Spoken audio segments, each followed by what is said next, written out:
Hi, welcome to Talk and Tales. This is the first episode. I'll take you right back to where Beyond the Bends began, what pushed me to start this online community, and why Talk and Tales became the next step in that journey. I'll also share a few stories from my early riding days, including a couple of mistakes that still make me wince today.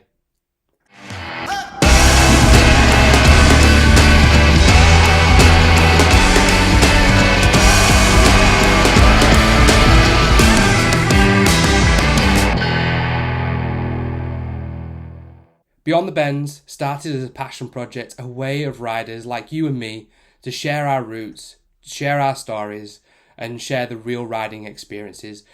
No paywalls, no corporate angle, just a community where people can enjoy the ride and connect with fellow riders.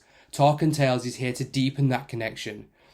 A place to share longer stories, conversations, and proper rider chat. This podcast isn't backed by big magazines or a big company. It's me, John, recording after work or at weekends because I genuinely love the riding community. I love riding my motorbike, and I want to build something meaningful with all of you. Well, I fell in love with bikes ever since I was pre-teenager. I always spent time riding my mountain bike, so two wheels have always been something that I've taken a massive interest in my life. And then when I was very young, a family friend rocked up on his motorbike, and I remember he parked it up in the garage. I believe my dad was going out for a few beers with him, so he was staying the night and left his bike. So I snuck downstairs, walked into the garage, and that was it. I was hooked immediately. I think the first thing that grabbed my attention was just the smell of the motorbike. You could smell the engine was warm. You could just smell like warm oil. Oh, I remember walking in there and just the smell hit me to start off with. And then I remember just slowly walking around the bike, and I think from memory, and I could be wrong, it was I think it was a Honda Fireblade. I think beautiful bike. I can't remember how many years ago that was now. It was many years ago. And it was just beautiful. And from that point on, I thought it was like an upgrade from my pedal bikes to my motorbike. So that's how I kind of fell in love with bikes. My first bike, it's an interesting story that, because I've always wanted to own motorbikes. And as soon as a month or two before I turned 16, I sent off for my provisional license. So I could go and do my CBT and ride my 50cc moped. So I bought a moped. That was the first port of call, and it was a bit of a troubled time in my life when, unfortunately, at the time my parents split up, and my mum was from Yorkshire, from Bradford, and I was still going to school in Oldham. So we moved then back to Bradford, and I had to then travel to Oldham nearly every day to go to school. So the moped became my only form of transport to get me to and from school.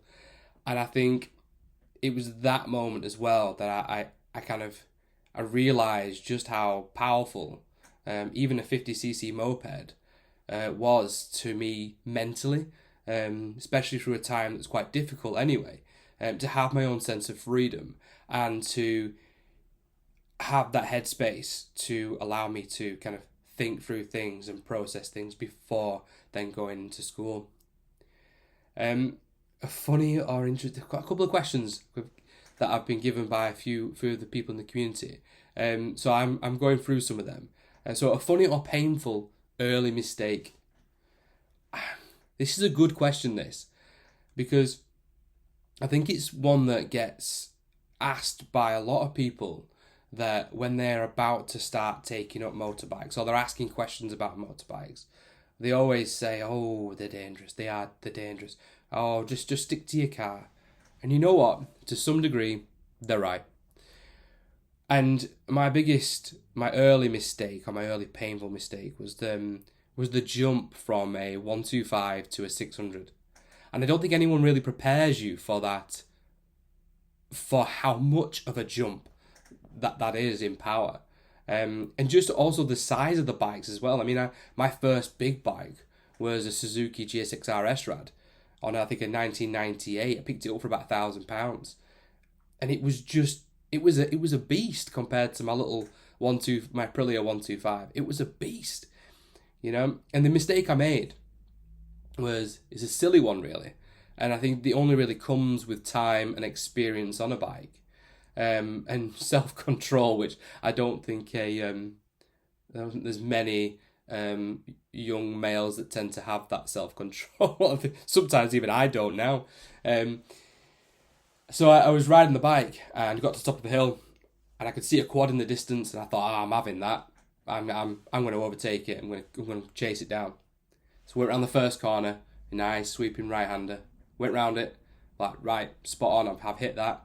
Then went to do a nice left hander, and I noticed the bike started to run wide. I'm thinking, why? Oh no! I thought, balls! I messed this up, and it was a double apex, and I ran wide. And luckily, it was a very, very quiet road, and the bike started to drift over the centre line. And what I should have done, and what has happened much more recently with experience, is that you stay calm, you take a deep breath, you lightly kind of apply a little bit of pressure on the brakes, and just gently lean into it and keep looking where you're wanting to go. And I didn't. Inexperience, just didn't. I panicked. And I'm sure there's many people listening to this that will have had exactly the same experience. And you slammed on. And I luckily only locked the rear. But I used to spend a lot of time on motocross bikes. So when the back stepped out, I was like, ooh, fun. We can manage this, it's okay. So I started to slide down the road, and I'm thinking, this bike ain't stopping. It ain't stopping. And I spotted a nice chunk of grass just on the side, and I thought, you know what? I need to drop this bike on the grass and just hope to God there isn't too much damage. So I dropped the bike, but then I was still carrying a bit too much speed, so I ended up over the handlebars. I ended up hitting a tree. Luckily, I wasn't injured, and luckily enough as well, the motorbike was very, very, very minimal damage, just a few pop rivets. So I think I got away with that very, very lightly. But yeah, early mistake, just lack of experience, the big jump from a small CC to a bigger CC. Yeah, I think one of the biggest things for me when you're riding, and I think one thing that really clicked with me when I was riding, that gave me that sense of freedom and headspace and adventure, I think was many years ago. I lost a couple of friends to motorbike accidents, and I think we sometimes get caught up with not wanting to kind of relieve that grief, and not finding different ways to kind of deal with it. And I just took myself off to Scotland for a week, and it was really, really helpful, having that freedom, having that clarity, just to kind of that peace of mind when you're riding. It's just, I don't think it's something that's talked about a lot, if I'm honest. Is that when you are riding, you're not focusing on what's for tea tonight, or am I going to meet my boss's deadline, or is my wife going to moan at me about something, or are the kids going to moan at me about something? You are in the moment. You're just focused. You're focused on that specific moment, that specific bit of tarmac, and that corner. You don't think about anything else. You just think about that very moment in that very moment in time. And I think it's that living in that moment and having that clarity helps you to quieten the mind and overcome certain issues that you may or may not be having in everyday life. So how has my riding evolved from when I first started riding to now? I think originally it was my only real main form of transport. Even into my late teens, it was my only form of transport.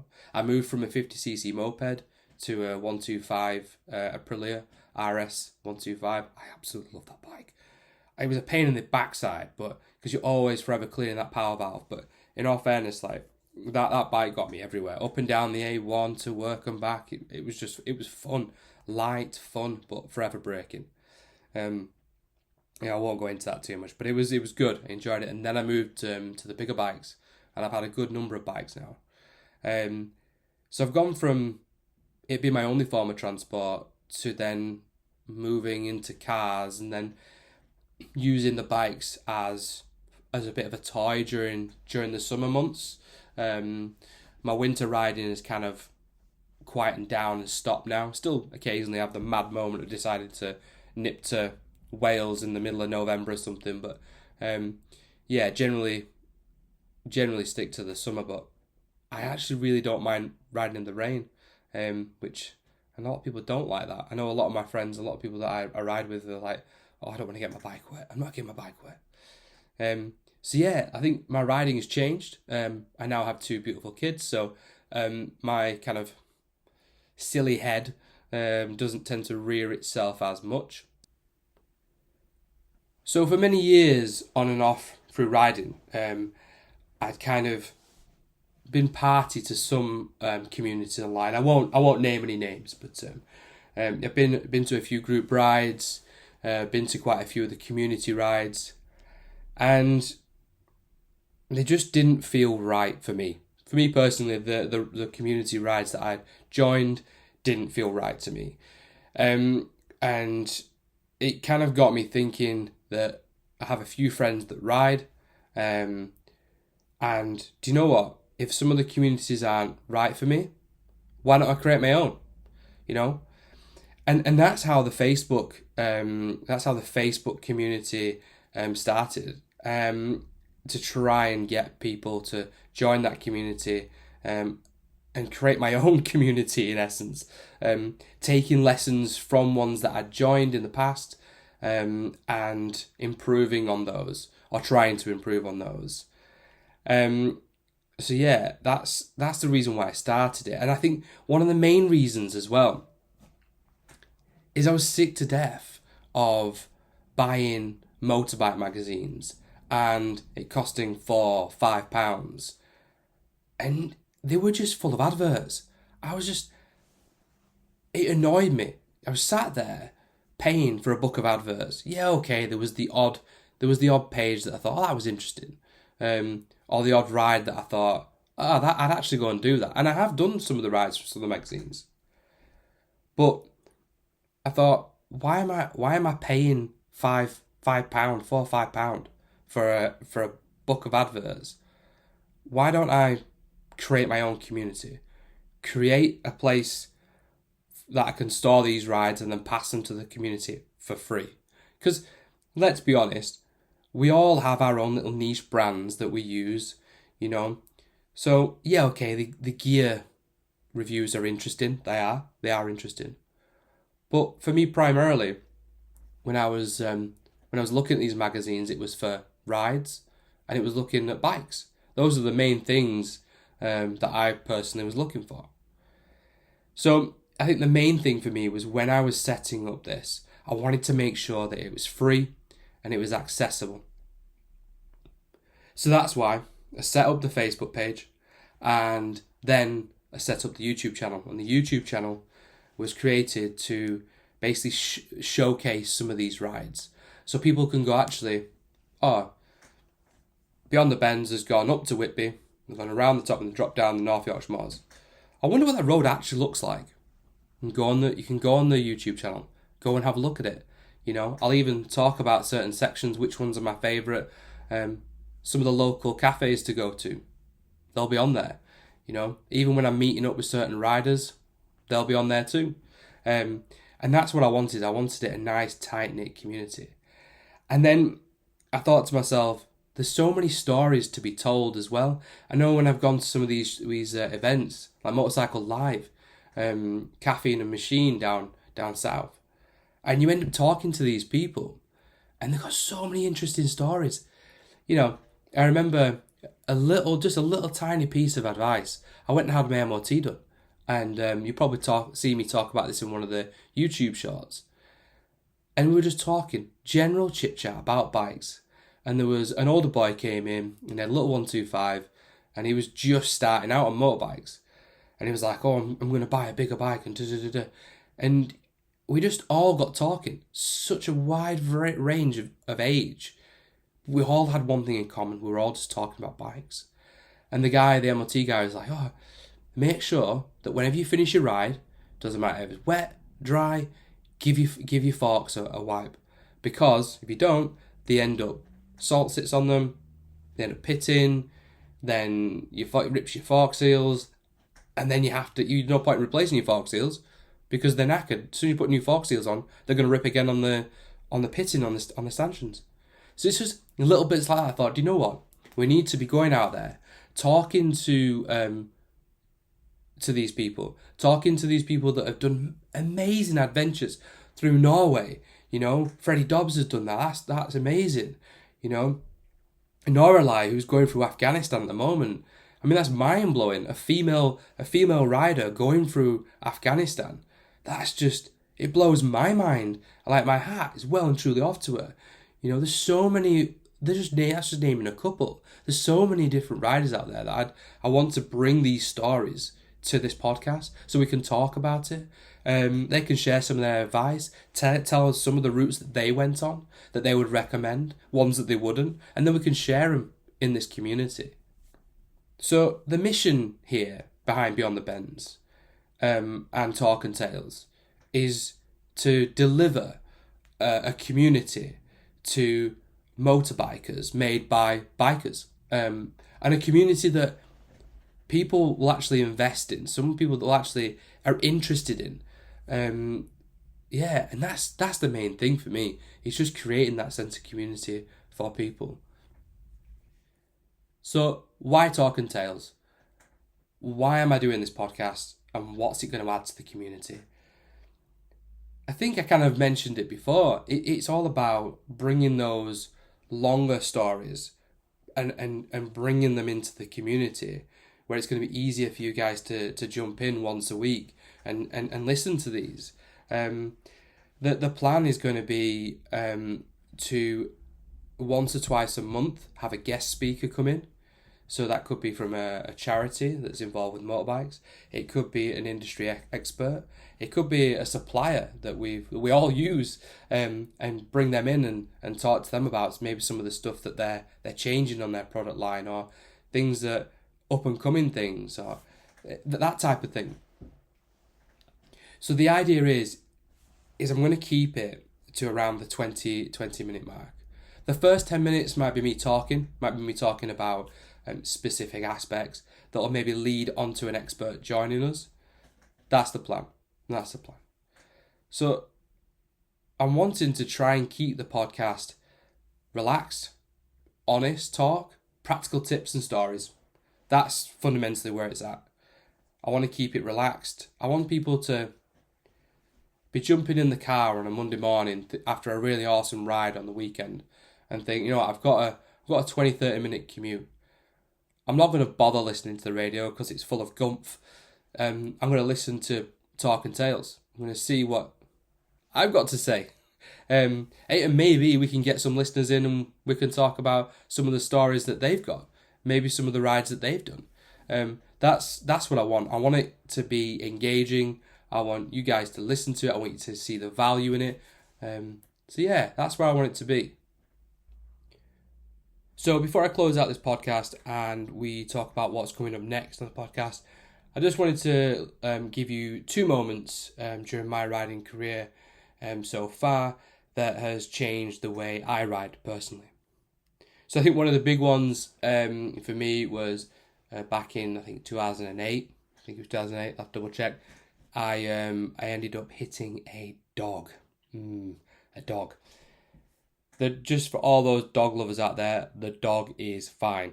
It might be dead now, but it's fine. It was fine after I ran it over. So yeah, I was riding home. I wasn't too far away from home. I was within 100 yards of my own house. And the local neighbour didn't have the dog on a lead.